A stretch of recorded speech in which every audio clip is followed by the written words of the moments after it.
Hello everyone. हमने last video में देखा था कि with help of unit circle हम कैसे cos theta and sin theta define करते हैं। जिन लोगों ने वो वीडियो ना देखा हो उनके लिए हम डिस्क्रिप्शन बॉक्स में उसका लिंक दे देंगे।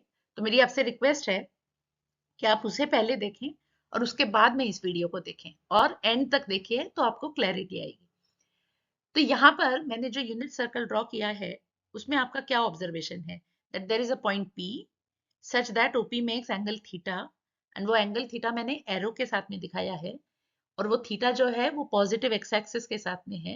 तो हम इसको ऐसे बोलते हैं let there be a moving point P such that OP makes angle theta with positive x axis in anti clockwise direction। तो इस सिचुएशन में जो पॉइंट P के x coordinate and y coordinate होते हैं they are nothing but cos theta and sin theta. This is what we have seen in our last video. तो इस unit circle से रिलेटेड बहुत कुछ ऑब्जर्वेशंस वी कैन मेक। तो first of all हम क्या देखते हैं कि theta is measured positive in anti clockwise direction. तो अगर आपका थीटा फर्स्ट क्वाड्रेंट में है दैट मींस थीटा आपका 0 एंड 90 डिग्री के बीच में है। तो अभी हम इसके बाद में ना डिग्रीज में बोलना अवॉइड करेंगे, हम उसको रेडियंस में ही बोलेंगे। तो हम कहेंगे theta is between 0 and π/2 radiance.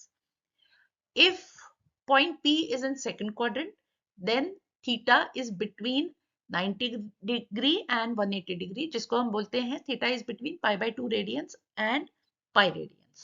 Pi radians was 180 degree that we have already seen. हमने देखा है। तो π/2 is 90 degree, pi radians मतलब आपका है 180 degree. Now when point P is in third quadrant, तो theta would be between pi and 3π/2. 3π/2 कितना होता है 270 डिग्री। अभी आपको फोर्थ क्वाड्रेंट का आंसर पता है, राइट? क्या है? Point P whenever it is in fourth quadrant theta is between 3π/2 and 2π radians. 2π किसको बोलते हैं? वो डिग्रीज में कितना है 360 डिग्री। तो अभी आप वो पिक्चर से जो हमने यहाँ पे ड्रॉ की है उससे आप रिलेट कर पाएंगे। तो हमने पॉइंट P को अलग अलग क्वाड्रेंट्स में रख के देखा कि थीटा की वैल्यूज कहाँ से कहाँ तक हो सकती हैं। तो पहला कंप्लीट सर्कल में starting from position A moving in anti clockwise direction, जब कभी पॉइंट P वापस पोजीशन A पर आता है तो थीटा करस्पॉन्डिंगली 0 से 360 डिग्री मतलब 0 to 2π कवर हो जाता है, राइट?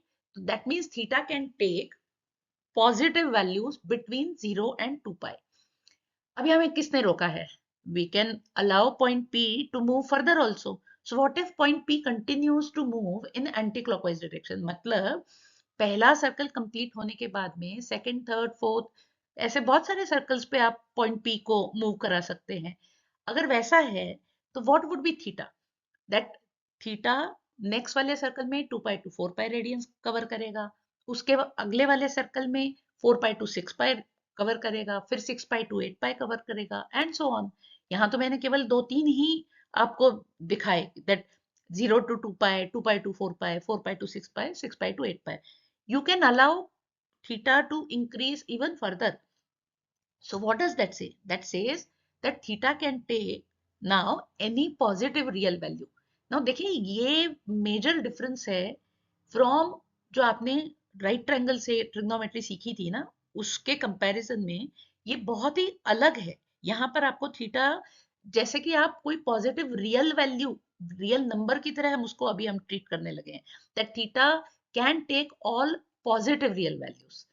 अभी हमें इस मोमेंट पे एक चीज दिमाग में आती है कि अभी थीटा 0 भी हो सकता है, अभी हम बोल रहे हैं कि थीटा पॉजिटिव भी हो सकता है। तो आपके दिमाग में क्या आता है? Can theta be negative?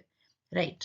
तो theta would be negative whenever point P moves in clockwise direction, क्योंकि क्लॉकवाइज डायरेक्शन की हमारे पास में छूट थी ना, हम तो केवल पॉइंट P को एंटी क्लॉकवाइज डायरेक्शन में घुमा रहे थे।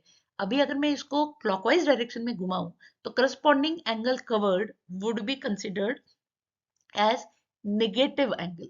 तो ऐसे अगर वो A to B डैश जाएगा, A to B डैश जाना मतलब क्लॉकवाइज डायरेक्शन में जाएगा, तो आपका थीटा जो होगा वो -π/2 एंड 0 के बीच में होगा। मैं -π/2 क्यों बोल रही हूँ? क्योंकि theta is negative so minus, and angle जो है वो एनीथिंग बिटवीन 0 एंड 90 डिग्री होगा, but now we have to write with sign. So that sign is negative sign. तो अभी हम बोलेंगे values for theta would be between A and B dash theta's values are -π/2 to 0। तो इस तरीके से अगर आप थीटा को एंटी क्लॉकवाइज के जगह अभी आप क्लॉकवाइज डायरेक्शन में ही घुमाते रहे तो पिक्चर थोड़ी सी पहले जैसी ही होगी। क्यों पहले जैसी होगी? क्योंकि अभी आप वापस ए से क्लॉकवाइज डायरेक्शन में चलकर वापस ए पर आ सकते हैं ना। तो इस तरीके से आपका जो एंगल होगा in first circle but in clockwise direction, उसके करस्पॉन्डिंग जो थीटा आता है वो कितना होगा? वो -2π एंड 0 के बीच में वैल्यूज उसकी आएंगी, करेक्ट। फिर एक और सर्कल चलेंगे तो क्या होगा? -4π एंड -2π वाली सारी वैल्यूज कवर होंगी। एक और सर्कल चलने को अलाउ करें तो क्या होगा? वैल्यूज सारी -6π एंड -4π के बीच में होंगी। तो अभी फिर पहले जैसे ही, I mean no one stops us from moving further also. अगर मुझे चाहिए तो मैं थीटा को अभी और चेंज कर सकती हूँ। Why to stop at -6π? -8π to -6π वाली भी सारी वैल्यूज कवर हो सकती हैं एंड सो ऑन। तो ऐसा अगर हमें करने की इजाजत है तो इनडायरेक्टली हम क्या कर रहे हैं? We are saying that theta can take any negative real value. तो अभी मजा देखिए, theta can take negative real values, theta can be 0 also and theta can be any positive real value. तो अभी हम उस यूनिट सर्कल के कुछ और ऑब्जर्वेशंस लेते हैं। हमने अपने फर्स्ट वीडियो में बोला था कि positions A B A dash B dash are important positions, they are special positions. अभी अगर हम उसको इतनी इंपॉर्टेंस देना चाहते भी हैं तो कुछ नहीं तो जो बेसिक इंफॉर्मेशन अपने को पोजीशन ए ए डैश और बी बी डैश के लिए पता है उसको हम लिख लेते हैं। पोजीशन ए और पोजीशन ए डैश, जब आप इन दो पॉइंट्स को देखते हैं तो आपको दिमाग में क्या क्या आता है? Position A is on the right side of y-axis, A dash is on the left side of y-axis.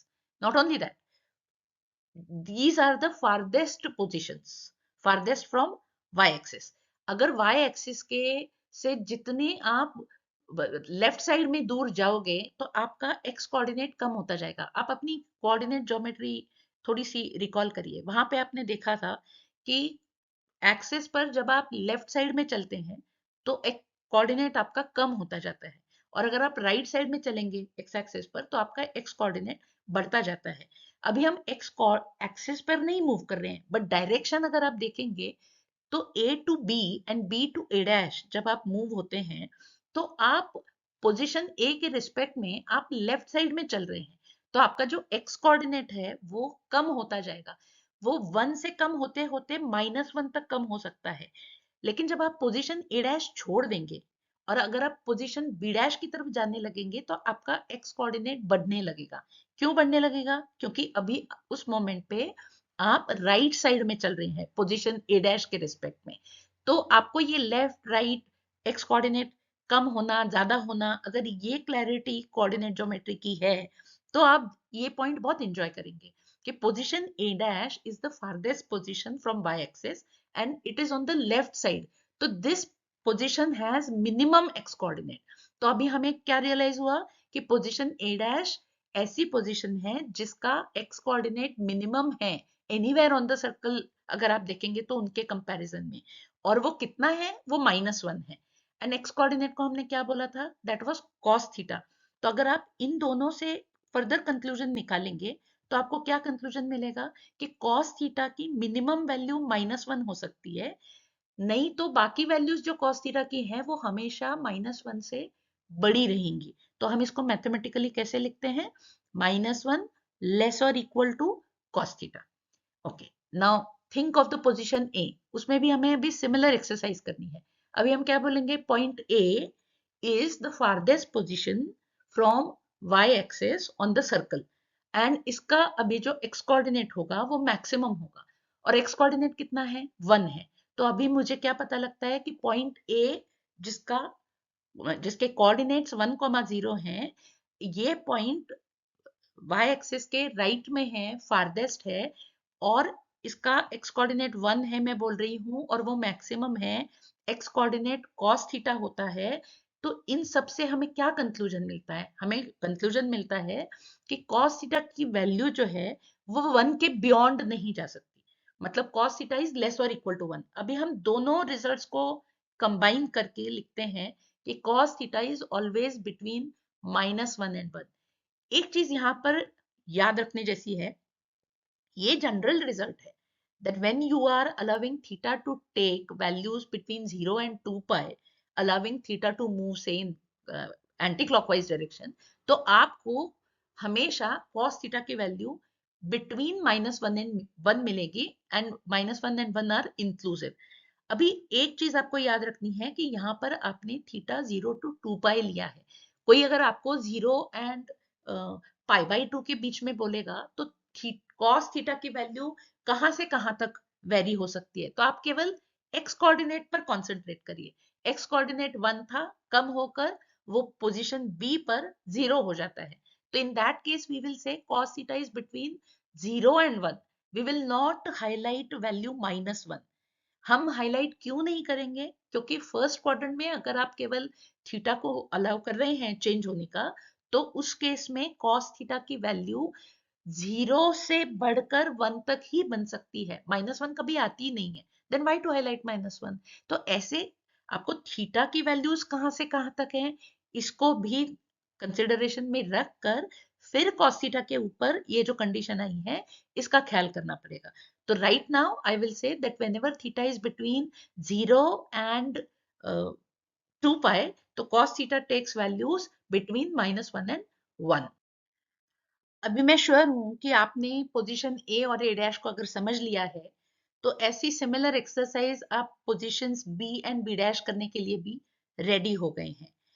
अभी वैसे ही जैसे मैंने पहले बोला, अब कोऑर्डिनेट ज्योमेट्री थोड़ा सा रिवाइज करिए अपना, और आप चेक करिए जो मैं बोल रही हूँ कि आप जब एक्स एक्सिस से ऊपर चलते हैं तो आपका वाई कोऑर्डिनेट बढ़ता है, और नीचे जाते हैं तो वाई कोऑर्डिनेट कम होता है। तो अभी मेरा सारा कंसंट्रेशन वाई कोऑर्डिनेट पे होने वाला है। And also what about B and B dash special? तो position B and B dash, these are the farthest positions from X axis. B dash की क्या स्पेशलिटी है कि ये एक्स एक्सिस के बिलो है और फारदेस्ट है, और आप distance from X axis measure करने की बात कर रहे हैं, इसका मतलब भी आप वाई कोऑर्डिनेट की बात कर रहे हैं।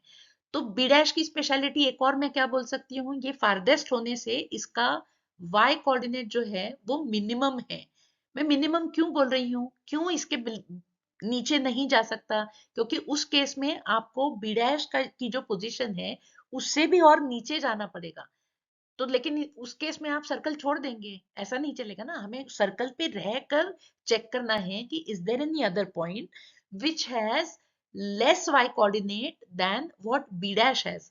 तो बी डैश से छोटा वाई कोऑर्डिनेट वाला तो कोई पॉइंट है ही नहीं। तो बी डैश का वाई कोऑर्डिनेट जो है वो मिनिमम है, और उसका वाई कोऑर्डिनेट कितना है, -1 है। और वाई कोऑर्डिनेट हमने किसको बोला था, साइन थीटा को बोला था।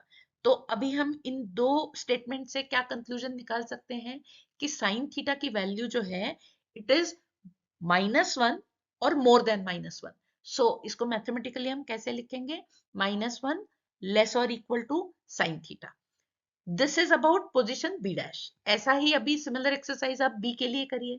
B is the farthest position from X axis and it is above X axis, तो इसका वाई कोऑर्डिनेट सबसे बड़ा होगा, मैक्सिमम होगा, एंड पॉइंट बी का वाई कोऑर्डिनेट कितना है, 1 है, और वो मैक्सिमम है मैं बोल रही हूँ।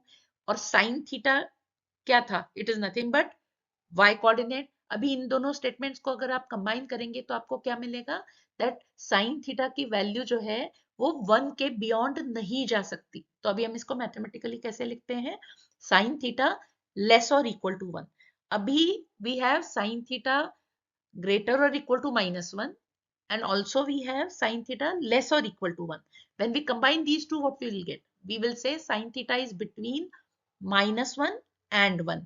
अभी देखिए मैंने यहाँ पर इक्वल टू के साइन लगाए हैं, मतलब -1 and 1 ये दोनों इंक्लूसिव हैं। तो जब कभी आप एक कंप्लीट सर्कल लेते हो तो आपको साइन थीटा की वैल्यूज बिटवीन -1 and 1 मिलती हैं, and both -1 and 1 are inclusive values.